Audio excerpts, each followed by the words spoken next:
Selamat pagi rekan-rekan mahasiswa. Hari ini kita akan belajar bersama mempelajari Gateways to Other Network. Dalam materi ini, Anda akan mempelajari 1. Batasan jaringan, menjelaskan batasan-batasan jaringan. 2. Network Address Translation atau NAT, menjelaskan tujuan NAT di jaringan kecil. Router menyediakan gateway yang memungkinkan host di satu jaringan berkomunikasi dengan host di jaringan lain. Setiap antarmuka pada router terhubung ke jaringan yang berbeda. Alamat IPv4 yang diberikan ke antarmuka mengidentifikasi jaringan lokal mana yang terhubung langsung dengannya. Setiap host di jaringan harus menggunakan router sebagai gateway ke jaringan lain, sehingga setiap host harus mengetahui alamat IPv4 dari antarmuka router yang terhubung ke jaringan tempat host tersebut berada. Alamat ini dikenal sebagai alamat gateway default, yang dapat dikonfigurasi secara statis pada host atau diterima secara dinamis oleh DHCP.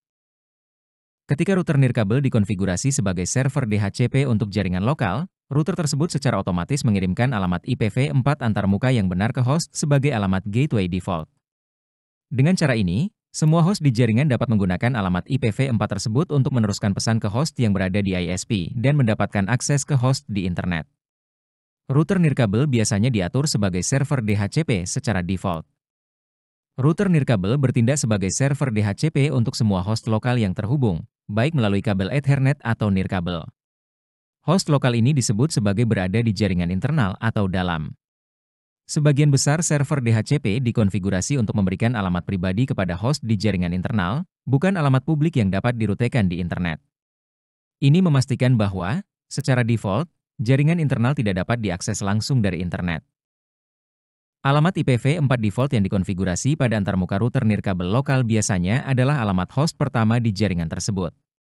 Host internal harus diberi alamat dalam jaringan yang sama dengan router nirkabel, baik dikonfigurasi secara statis atau melalui DHCP.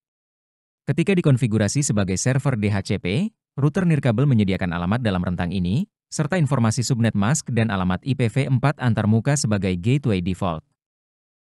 Banyak ISP juga menggunakan server DHCP untuk menyediakan alamat IPv4 ke sisi internet dari router nirkabel yang dipasang di lokasi pelanggan mereka. Jaringan yang diberikan ke sisi internet dari router nirkabel disebut sebagai jaringan eksternal atau luar. Ketika router nirkabel terhubung ke ISP, router tersebut bertindak seperti klien DHCP untuk menerima alamat jaringan eksternal IPv4 yang benar untuk antarmuka internet. ISP biasanya menyediakan alamat yang dapat dirutekan di internet, yang memungkinkan host yang terhubung ke router nirkabel untuk mengakses internet. Router nirkabel berfungsi sebagai batas antara jaringan internal lokal dan internet eksternal.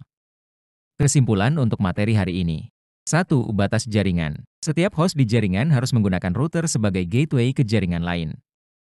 Oleh karena itu, setiap host harus mengetahui alamat IPv4 dari antarmuka router yang terhubung ke jaringan tempat host tersebut berada. Alamat ini dikenal sebagai alamat gateway default, yang dapat dikonfigurasi secara statis pada host atau diterima secara dinamis oleh DHCP. Router nirkabel bertindak sebagai server DHCP untuk semua host lokal yang terhubung, baik melalui kabel Ethernet atau nirkabel. Host lokal ini disebut sebagai berada di jaringan internal atau dalam.